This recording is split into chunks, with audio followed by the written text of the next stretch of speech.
Turn that infernal racket off right now, or I'm calling the authorities. You are in direct violation of Section 7B, Paragraph 4 of the Covenants regarding noise pollution and unapproved structures.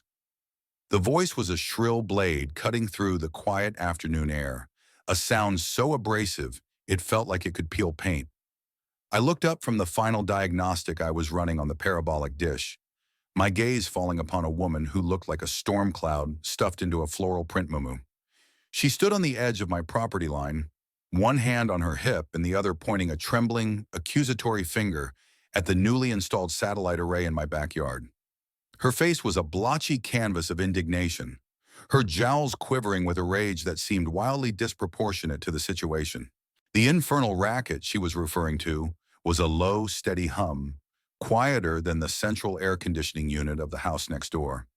A subtle electronic thrum that was the sound of data streaming at light speed from a geosynchronous orbit 22,000 miles above the Earth. It was the sound of my job, the sound of national security, but to her it was a personal affront. This was Karen, the president of the Oak Creek Meadows Homeowners Association, and I had been in my new home for exactly 72 hours. This was not the welcome I had anticipated. That was the moment I knew this wasn't just about a noise complaint. This was about power, raw and petty, wielded by someone who had mistaken a three-ring binder of bylaws for a scepter of absolute authority. If you have ever dealt with a nightmare HOA, if you've ever had your peace shattered by a power-tripping neighbor with a clipboard, then hit that subscribe button right now and let me know in the comments where you're watching from. You are not going to believe where this went, because Karen had no idea who she had just picked a fight with. She saw a new resident, a guy in a polo shirt messing with some strange equipment. She didn't see a man who had spent 20 years in the Air Force, a man whose entire career was built on strategic planning, threat assessment, and the meticulous, patient dismantling of hostile networks. She had just declared war, and I was about to treat her HOA like a hostile actor in a contested domain. After a career spent securing assets in far more dangerous places, I was not about to lose control of my own backyard. I had moved my family here, to this quiet, manicured slice of suburbia, for a reason. After 2 decades of deployments, of uprooting my wife, Sarah, and my son, Leo, every few years, I had taken a new position. I was now a civilian specialist for the United States Space Force, a job that allowed me to do critical work from a secure terminal in my own home. The house was perfect, the schools were great, and the neighborhood seemed like an idyllic place to finally put down roots. The cornerstone of my work, the non-negotiable requirement, was a dedicated high-bandwidth, encrypted satellite data link. The array in my yard wasn't for watching television. It was a direct connection to the digital backbone of the nation's orbital defense systems. I had followed every protocol, securing permits from the city, the county, and filing the requisite paperwork with the FCC. The installation was professional, discreet, and frankly, a work of technological art. In my focus on federal and municipal compliance, the HOA covenants had seemed like a trivial afterthought, a collection of rules about lawn height and garbage can placement. It was a foolish oversight, one that Karen was now intent on making me regret with every fiber of her being. I took a slow breath, my training kicking in, pushing down the surge of adrenaline and irritation. I gave her a calm, level look. "Ma'am," I said, my voice steady, "this equipment is fully permitted and operates well within legal sound limits. There's no violation." Her face purpled. "I am the sole arbiter of the covenants in this community, mister. And I say it's a violation. That thing is an eyesore and a nuisance, and it will be removed." She puffed out her chest, a galleon in full sail, and I knew right then that reason would be a useless weapon. This was going to be a different kind of engagement entirely. The very next morning, a crisp white envelope was taped to my front door. It wasn't a friendly welcome note from a neighbor. It was an official notice of violation from the Oak Creek Meadows HOA. Inside, printed on thick, self-important letterhead, was a demand for $500. The violation was cited as failure to comply with Section 7B, noise pollution, and a newly added charge for Section 9C, unapproved structural addition. The fine was due within 10 days with an additional $50 penalty For each day it remained unpaid. Below the typed charges was a handwritten scrawl in angry red ink. "This is your only warning." It was signed with a flourish that looked like a seismograph reading, "Karen Miller, HOA President." I wasn't surprised. I was impressed by her speed. She was efficient. I had to give her that. But efficiency without intelligence is just a faster way to make mistakes. I decided my first move would be an attempt at de-escalation, a show of good faith. I spent the next hour assembling a folder. I printed copies of the city building permit for the concrete pad, the electrical permit, the official FCC license for the transceiver, and a carefully worded, heavily redacted letter from my contracting agency confirming the operational necessity of the equipment for my work with the Department of Defense. I put everything in a neat binder, a professional presentation designed to appeal to a person who, I assumed, must have some respect for rules and documentation. That evening, I walked over to her house, which was, of course, the largest model in the development, situated on a corner lot with an immaculate lawn that looked like it was maintained with surgical tools. She answered the door holding a small, yapping dog that seemed to be channeling her own personality. "What do you want?" she snapped, not even bothering with a greeting. I held out the binder. "Mrs. Miller," I began, keeping my tone respectful, "I believe there's been a misunderstanding regarding my equipment. I've compiled all the relevant permits and licenses for you to review. As you can see, everything is fully compliant with city and federal regulations." She eyed the binder as if I were handing her a live snake. She didn't take it. "I don't need to see your federal regulations," she sneered, her voice dripping with contempt. "This is Oak Creek Meadows. Our rules supersede whatever papers you've cooked up. The only thing that matters is the covenant, and you are in violation." I tried again. "The FCC regulations on this type of device actually do supersede local covenants in many cases," I explained calmly. "It's a matter of federal law." It was like trying to explain orbital mechanics to her dog. Her eyes narrowed. "Are you trying to lecture me on the law? I have been president of this board for 6 years. I know these rules inside and out. You can bring your binder and your excuses to the monthly meeting on Wednesday. Perhaps a public hearing will teach you some respect for this community." She slammed the door in my face, the yapping of the dog echoing her final, defiant salvo. Wednesday arrived. The meeting was held in the community clubhouse, a sterile room with beige walls and uncomfortable folding chairs. About 20 residents were scattered around the room, their expressions ranging from bored to apprehensive. Karen sat at the head table, flanked by 2 other board members. A nervous-looking man, who I learned was the treasurer, and a woman with a perpetual frown, who was the secretary. Karen ran the meeting like a drill sergeant, banging a small gavel with unnecessary force. When my name was called, I walked to the front and stood before the table. "Mr. Davis," she began, her voice booming with theatrical authority, "you have been fined for violations of sections 7B and 9C. Do you have anything to say before the board votes to place a lien on your property for non-payment?" The threat of a lien was a dramatic escalation, designed to shock and intimidate. I saw a few neighbors shift uncomfortably in their seats.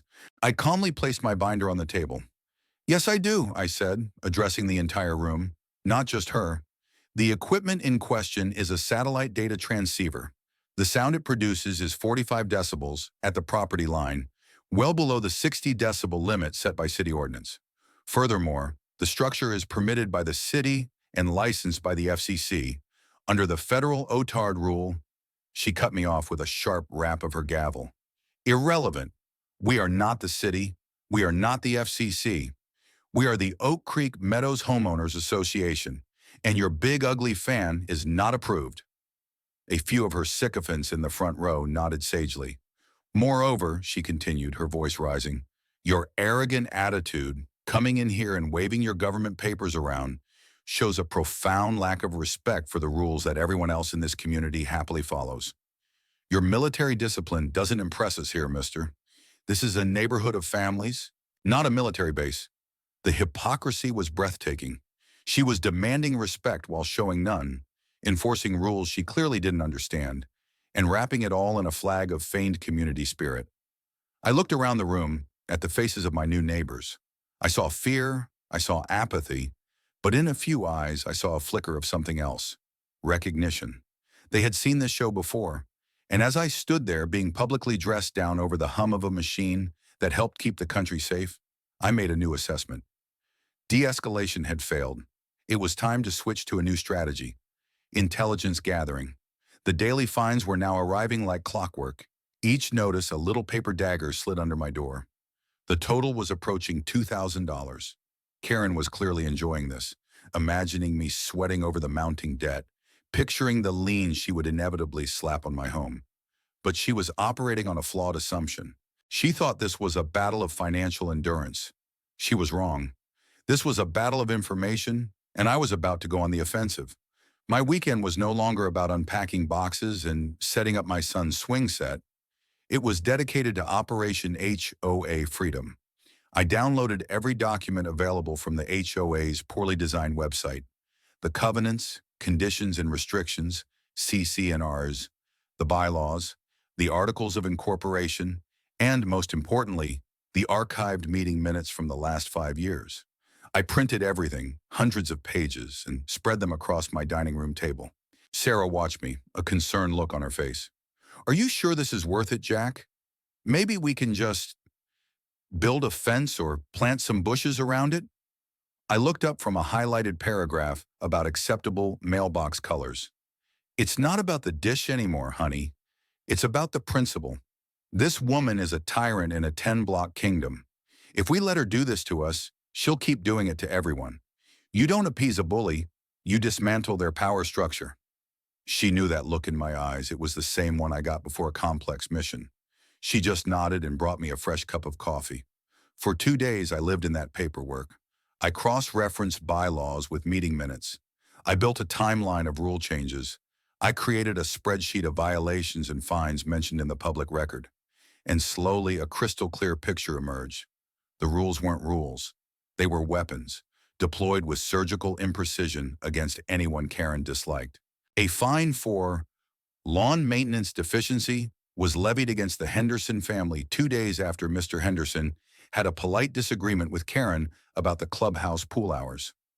A series of citations for improper holiday decorations was given to the Garcia family, who were new to the neighborhood and I suspected had not shown what Karen considered the proper level of deference. The bylaws stated that any change to exterior paint colors required approval from the Architectural Review Committee, ARC. The minutes showed that the ARC consisted of Karen, her sycophantic secretary, and a man who had moved out of the neighborhood 2 years ago. They hadn't held an official meeting in 18 months, yet dozens of unapproved paint color fines had been issued. It was a sham, a rubber stamp for her personal whims. Armed with this data, I started walking the neighborhood. I left my military bearing in the house and adopted the persona of a friendly, concerned new neighbor. I started with Mr. Henderson, who was out trimming his hedges with military precision. I introduced myself, mentioned the warm welcome I'd received from the HOA, and watched his eyes roll.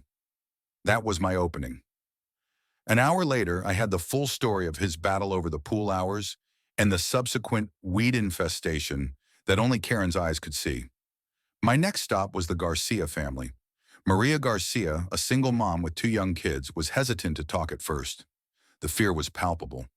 But when I told her I was also on the receiving end of Karen's attention, the dam broke. She told me about the fines for her son's basketball hoop, which he was only allowed to have out for 2 hours a day, a rule that existed nowhere in the covenants.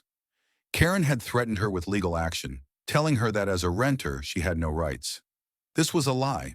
The bylaws clearly stated all residents, owners, or renters were subject to the same rules and protections. I met Dave, a retired accountant with a quiet demeanor and a sharp mind. His crime? The trim on his house was painted desert sand, a color he'd had professionally matched to the original swatch. Karen, however, had decided one morning that it looked more like Sahara beige, which was not on the approved palette. The fine was $300. He had paid it just to make her go away. Each conversation was a new data point, a new piece of the mosaic. I wasn't just a disgruntled homeowner anymore. I was an intelligence analyst building a case file. I documented every story, collected copies of their violation notices, and cross-referenced their experiences with the procedural errors I had found in the bylaws. The pattern was undeniable. Karen wasn't enforcing the rules. She was using the illusion of rules to enforce her will, and the fear of her wrath, of the legal fees, of the public humiliation, had kept everyone isolated and compliant. But she had made a critical error. In her arrogance, she had finally targeted someone who wasn't afraid of her. Someone who saw her bureaucratic fortress not as an impenetrable wall, but as a poorly designed structure full of tactical vulnerabilities. And I was about to exploit every single one of them. The next step was to bring in legal firepower. I called Mark Riley, a friend from my last assignment in the Air Force. He'd been a JAG officer, one of the sharpest legal minds I'd ever worked with. After leaving the service, he'd opened a private practice specializing in, of all things, property and real estate law. He had a particular passion for fighting overbearing HOAs, which he colorfully referred to as petty dictatorships run by the chronically bored. I laid out the whole situation for him over a secure video call, screen sharing the documents I'd compiled, Karen's violation notices, my permits, the neighborhood testimonials, and the highlighted inconsistencies in the bylaws. Mark listened intently, a slow grin spreading across his face. When I finished, he let out a low whistle. "Jack, my friend, this isn't a case. This is a work of art. This woman is a walking, talking lawsuit." He leaned into his camera. "You've done the intel work. Now let me tell you about the ordinance we're going to drop on her." He brought up a document on his screen. "This," he said with reverence, "is 47 CFR, section 1.4000. We call it the OTARD rule, the over-the-air reception devices rule. It's a beautiful piece of federal legislation that basically says any rule or covenant that impairs the installation, maintenance, or use of a satellite dish for receiving data is unenforceable, with a few exceptions for safety and historic preservation, which absolutely do not apply here." He explained that Karen couldn't legally prevent me from having the dish. She couldn't impose unreasonable restrictions or demand a lengthy, arbitrary approval process. Her fines were not just wrong, they were illegal. "But here's the fun part," Mark continued, his eyes twinkling with strategic malice. "We're not going to tell her yet. We're going to let her dig her own grave. She's harassing you, she's levying illegal fines, and she's creating a clear pattern of abuse. Every notice she sends you, every threat she makes, is another nail in her coffin. We're going to let her rack up the damages until it's so big, the HOA's insurance company will drop them like a hot rock just to get out of the courtroom." This was a language I understood. It wasn't about a quick victory, it was about a decisive one. It was about creating a situation where the enemy's own actions lead to their inevitable defeat. The strategy was set. Document everything, communicate only in writing, and let Karen escalate. My first action under Mark's guidance was to upgrade my home security. I installed a series of small, discrete, high-definition cameras covering the perimeter of my property. They were fully compliant with state and local privacy laws, with a clear field of view of my front door, my driveway, and my backyard, but not a single inch of my neighbor's property. The system fed directly to a secure server in my office. It took less than 24 hours to pay for itself. The next afternoon, the cameras caught Karen in the act. She marched up my driveway, a clipboard in hand, and began taking pictures of my satellite array from multiple angles, stepping several feet onto my lawn to get a better shot. She was muttering to herself, her expression a mask of pure venom. The camera's microphone picked up snippets. "Unbelievable arrogance. Thinks he's so special. I'll show him. A lien he'll never forget." She then taped another violation notice to my door, this one for failure to maintain lawn, citing a single dandelion that had sprouted near my mailbox, and marched off, a smug look of satisfaction on her face. I downloaded the video file, labeled it Exhibit A, Trespassing and Harassment, and emailed it to Mark. His reply was a single word: beautiful. I then drafted a formal, registered letter to the HOA board per Mark's instructions. It was dry, professional, and utterly devoid of emotion. It stated that I was formally disputing all fines levied against my property, that I considered their actions to be a form of harassment, and that all future communication must be in writing. I didn't mention the OTARD rule. I didn't mention my lawyer. I didn't mention the video. It was a simple procedural move designed to create an official paper trail and signaled that I was not going to simply roll over. I was laying the groundwork, setting the pieces on the board. Karen saw my letter as an act of defiance, a challenge to her authority. I saw it as bait, and I knew with absolute certainty that she was going to take it. Her ego wouldn't let her do anything else. The trap was set. Now all I had to do was wait for her to walk into it. The escalation came sooner and more dramatically than even Mark had predicted. 2 weeks after I sent my certified letter, a week in which 3 more phantom violation notices appeared on my door for improperly stored recycling bin, oil stain on driveway, it was a shadow, and non-uniform window blinds. Karen decided to play her trump card. It was a Saturday morning. I was in my home office reviewing telemetry data from a satellite launch when the doorbell rang. I glanced at the security monitor and saw 2 uniformed police officers standing on my porch. My heart rate didn't even quicken. I had been expecting this. I opened the door. The older officer had a weary, seen-it-all look on his face. The younger one was sharp, alert, and looked like he was barely out of his 20s.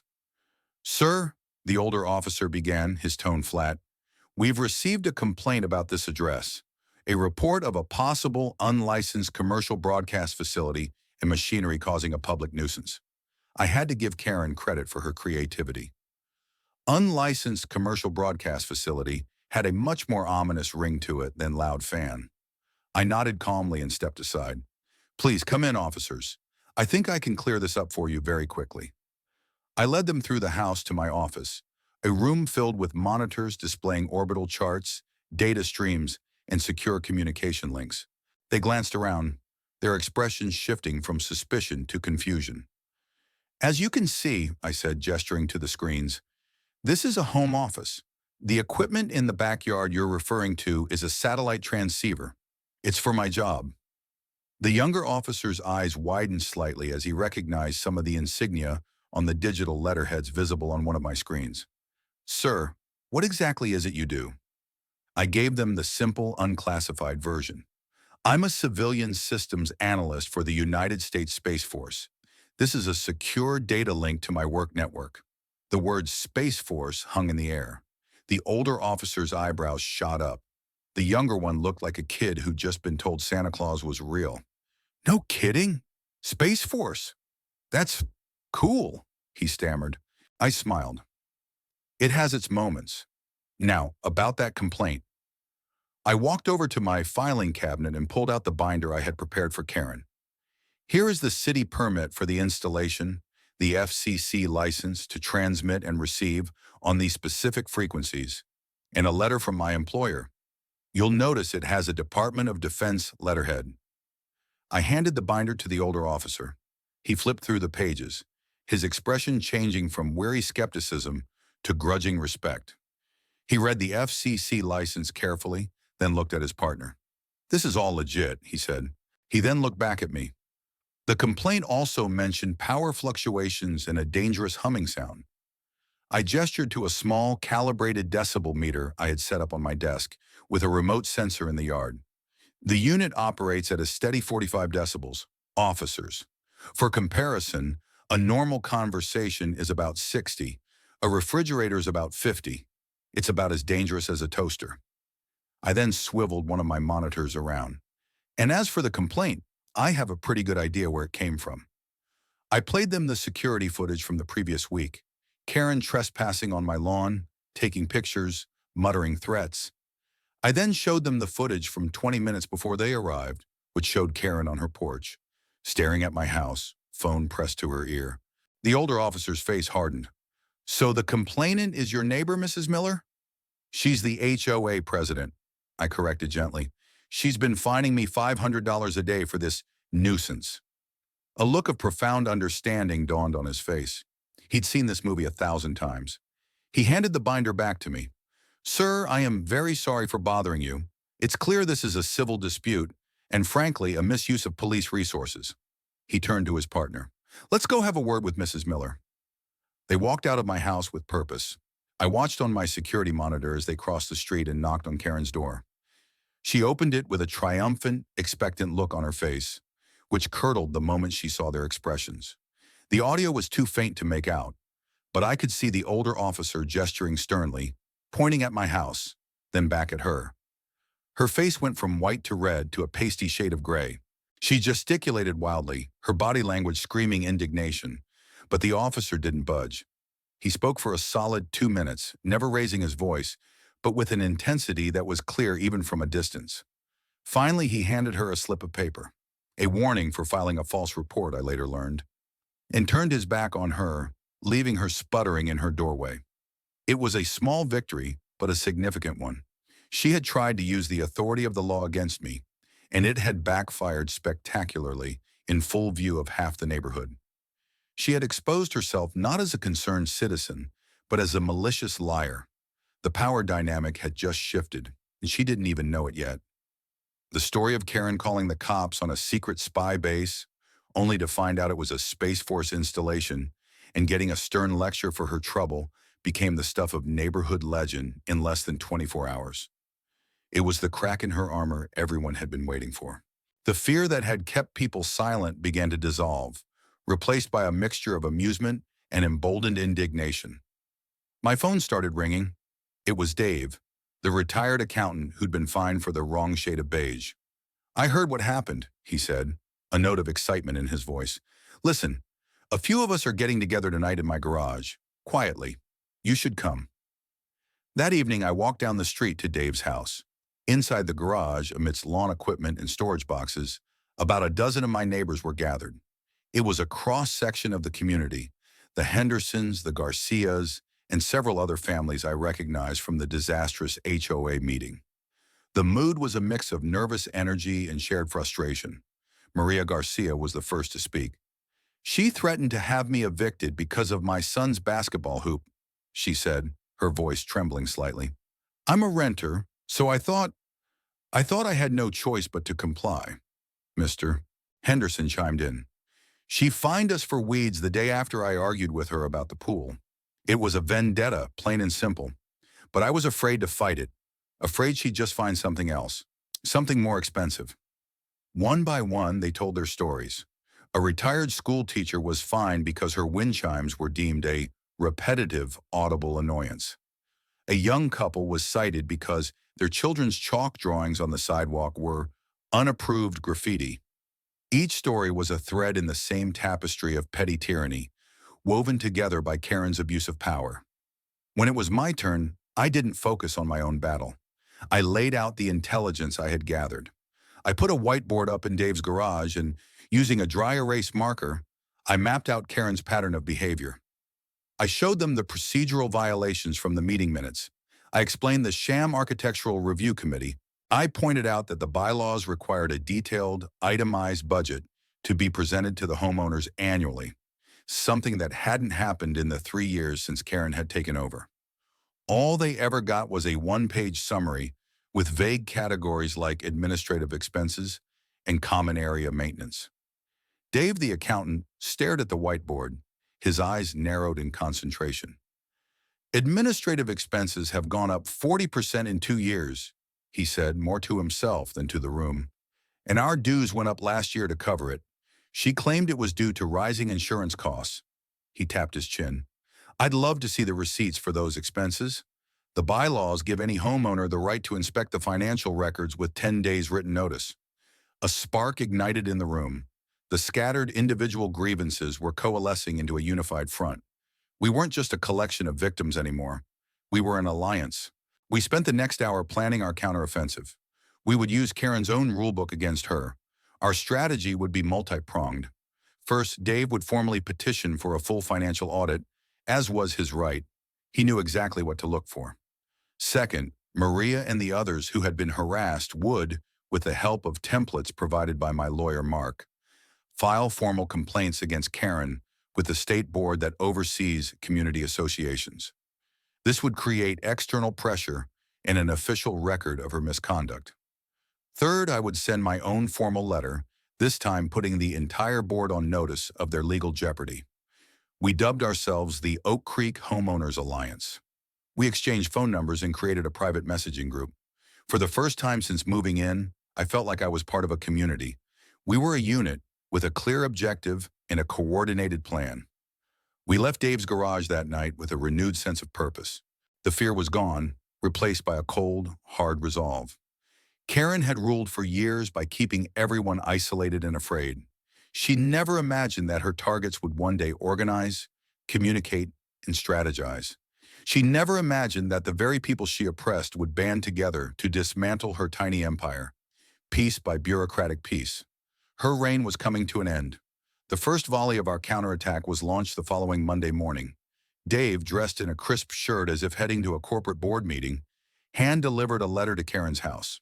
It was a formal request citing the specific article and section of the HOA bylaws for access to inspect all financial records, including bank statements, invoices, and credit card receipts for the past 5 years. He also included a petition signed by the 15 members of our alliance, well over the 10% of homeowners required by the rules, to compel a full independent audit of the HOA's finances. A copy was sent via certified mail to the treasurer and secretary of the board. The effect was immediate. My security cameras caught Karen storming out of her house moments after Dave left, the letter trembling in her hand. She paced her driveway, phone to her ear, her body language a symphony of panic. The idea of someone scrutinizing her books had clearly hit a nerve. That same day, a dozen identical envelopes were dropped in the mail, addressed to the State Real Estate Division. Inside each was a formal complaint against Karen Miller and the Oak Creek Meadows HOA, detailing instances of harassment, selective enforcement, and procedural violations. Each complaint was supported by copies of violation notices and sworn affidavits. We were creating a blizzard of paperwork that the state could not ignore. My own contribution landed on Tuesday. Mark had drafted a letter so dense with legal threats and citations that it felt heavy in my hand. It was addressed to Karen and the other 2 board members personally. It began by formally reiterating my dispute of all fines, which now totaled over $5,000. It then explained in excruciating detail the federal OTARD rule and how every fine they had levied against my satellite dish was a direct violation of federal law. It cited case precedents where HOAs had been forced to pay hundreds of thousands of dollars in damages and legal fees for similar violations. The letter then moved on to the issue of harassment, mentioning the police report for filing a false claim and her repeated trespassing on my property. This is where Mark added his masterstroke. He included a hyperlink to a private, password-protected video file. The password was Exhibit A. The link led directly to the security footage of Karen snooping around my yard and muttering threats.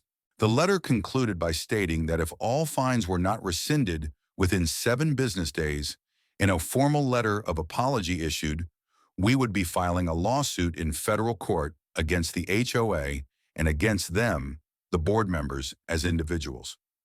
It put them on notice that their directors' and officers' liability insurance might not cover them for willful and illegal acts. I sent it via registered mail with a delivery receipt required. I wanted to know the exact moment the bomb landed. The next HOA meeting was scheduled for the following week. In the days leading up to it, the atmosphere in the neighborhood had changed. The Alliance had been working the phones, talking to other neighbors, sharing our stories, and explaining the plan. The fear of Karen was being replaced by a growing anger at her deception. People who had been silently suffering for years were now ready to demand answers. The night of the meeting, the clubhouse was packed. Every chair was filled and people were standing along the walls and in the doorway. It was more than double the usual attendance. Karen, the treasurer, and the secretary took their seats at the head table. Karen looked pale and drawn, the smug confidence gone from her eyes, replaced by a hunted look. She tried to proceed with the agenda as usual, her voice lacking its customary boom. But when she tried to skim past the new business section, Dave stood up. "Madam President," he said, his voice calm and clear, "we have the matter of the petition for a full financial audit, which was submitted last week." Karen waved a dismissive hand. "We'll refer that to the committee for review." Dave cut her off. "There is no committee for review mentioned in the bylaws," he stated, holding up a copy of the document. Bylaw 6, Section 4 states that such a petition automatically compels the board to hire an independent auditor. It is not a matter for debate. It is mandatory. A murmur went through the crowd.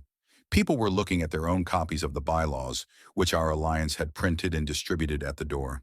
Karen was being beaten with her own rule book in public. She stammered, flustered, before banging her gavel weakly. Fine, we'll look into it. Now, if there's no other business, there is, I said, standing up. The room fell silent. I walked to the front, not with a binder this time, but with nothing in my hands. I looked directly at Karen, but I spoke to the entire room. For the past month, I have been illegally fined thousands of dollars by this board for installing a piece of equipment protected by federal law. I then turned my gaze to the treasurer and the secretary. I have to ask the other board members, were you aware that Mrs. Miller was violating federal law? Were you aware that her actions have exposed this entire community to a lawsuit that could bankrupt our HOA? Are you aware that you can be held personally liable for these actions? The two of them squirmed in their seats, avoiding my eyes. The treasurer looked like he was about to be physically ill. Karen banged the gavel again, harder this time. You are out of order. This is slander. It's not slander if it's true, I said, my voice dropping to a low, cold register. And I have the evidence to prove it. The police reports, the video of you trespassing on my property, the certified letters you ignored. It's all documented. I let that hang in the air for a moment. This isn't about my satellite dish anymore. This is about the abuse of power that everyone in this room has experienced. It's about the financial mismanagement that Dave has tried to bring to light. It's about restoring transparency and fairness to our community. I looked around the room at the faces of my neighbors. They were nodding. They were with me. The spell was broken. Karen looked out at the sea of hostile faces, and for the first time she seemed to realize that she had lost control. Her little kingdom was crumbling around her. The week following that explosive meeting was a cascade of consequences for Karen. The pressure was coming from all sides, a coordinated assault that left her no room to maneuver. The state real estate division, inundated with over a dozen detailed complaints, launched a formal investigation into the Oak Creek Meadows HOA. An official investigator contacted Dave, who had become the de facto spokesperson for our alliance, and scheduled interviews. The threat of state-level sanctions and potential legal action against the board was now very real. The HOA's insurance carrier, having received a copy of my lawyer's letter, also got involved. Their risk management department sent a panicked letter to the board demanding a full accounting of the situation, warning them that their policy did not cover damages resulting from intentional, illegal acts or willful misconduct. The cost of fighting a federal lawsuit, they noted, could easily exceed their coverage limits, leaving the board members, and by extension, the homeowners who would have to cover the shortfall, financially ruined. But the most devastating blow came from the inside. The treasurer, a timid man named George who had been cowed by Karen for years, finally broke. Faced with the threat of personal liability in a federal lawsuit and a state investigation into the finances he was supposed to be overseeing, he cracked. He called Dave late one night, his voice thick with panic. He confessed that Karen handled all the finances. She used the HOA debit card as her own, never submitted receipts, and simply gave him totals to plug into his spreadsheets. He had been too intimidated to question her. He agreed to cooperate fully with the independent audit. The auditor, a certified forensic accountant hired by the Alliance, as was our right under the bylaws when the board failed to act, was a methodical, no-nonsense woman who took one look at the HOA's shoestring budget summary and smiled. "Oh, this will be fun," she said. The audit was swift and brutal. What it uncovered was even worse than we had imagined. Karen hadn't just been a bully, she'd been a thief. The administrative expenses that had ballooned over the past 3 years were a slush fund for her personal lifestyle. There were hundreds of dollars in charges from fancy restaurants, categorized as board lunches, even on weekends when no meetings were held. There were payments to a high-end landscaping company that had only ever done work at one address, Karen's. The most flagrant discovery was a monthly payment of $2,000 to a company called Miller Web Solutions. A little digging revealed the company was registered to Karen's 24-year-old nephew, a web designer whose only product was the barely functional HOA website that hadn't been updated since he'd put it online. It was blatant embezzlement, hiding in plain sight. Armed with this damning evidence, the Alliance called for a special meeting of the homeowners for the purpose of removing the entire board of directors, as outlined in the covenants. The other two board members didn't even wait for the meeting. Faced with the auditor's preliminary report and a letter from Mark informing them they were about to be named as co-conspirators in a fraud case, they submitted their resignations via email within hours of each other. That left Karen alone and exposed. The night of the special meeting was the final act. The clubhouse was even more crowded than before. This time there was no pretense of a regular agenda. Dave stood at the front, not as a petitioner, but as the leader of a revolution. He calmly and methodically presented the findings of the audit, displaying copies of the fraudulent invoices and credit card statements on a projector for everyone to see. With each slide, a gasp or a curse would ripple through the crowd. The scale of the betrayal was stunning. When Dave was finished, a motion was made from the floor to remove Karen Miller as president and as a board member, effective immediately. It was seconded by a dozen voices at once. Before the vote could be taken, Karen, who had been sitting silently in the front row, her face a pale, doughy mask, leaped to her feet. "This is a lie! It's a conspiracy!" she shrieked, her voice cracking. She pointed a trembling finger at me, "did this. He and his government friends. They fabricated all of this because I tried to enforce the rules." But her words were empty. The bluster and intimidation that had worked for so long were useless against a mountain of documented proof. No one was listening. No one was afraid of her anymore.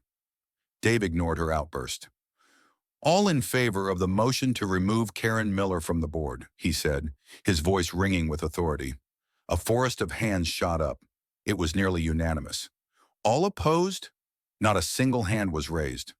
"The motion carries," Dave announced into the stunned silence. "Karen Miller is no longer a member of the board."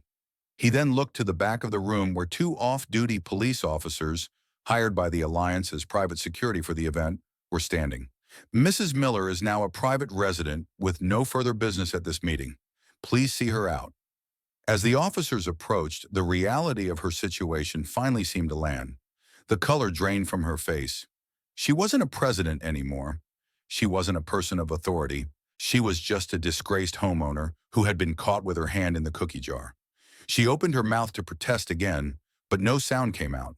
She allowed herself to be led from the room, a sputtering, defeated woman, stripped of the only power she had ever known. The room was quiet for a beat, and then it erupted in applause. It wasn't just a cheer for victory. It was a collective sigh of relief. The reign of terror was finally over. In the aftermath of Karen's spectacular downfall, a sense of liberation swept through Oak Creek Meadows. It was as if a perpetual gray cloud had lifted, revealing a sunnier, friendlier neighborhood that had been there all along. An interim board was immediately elected at that same meeting, with Dave unanimously voted in as the new president.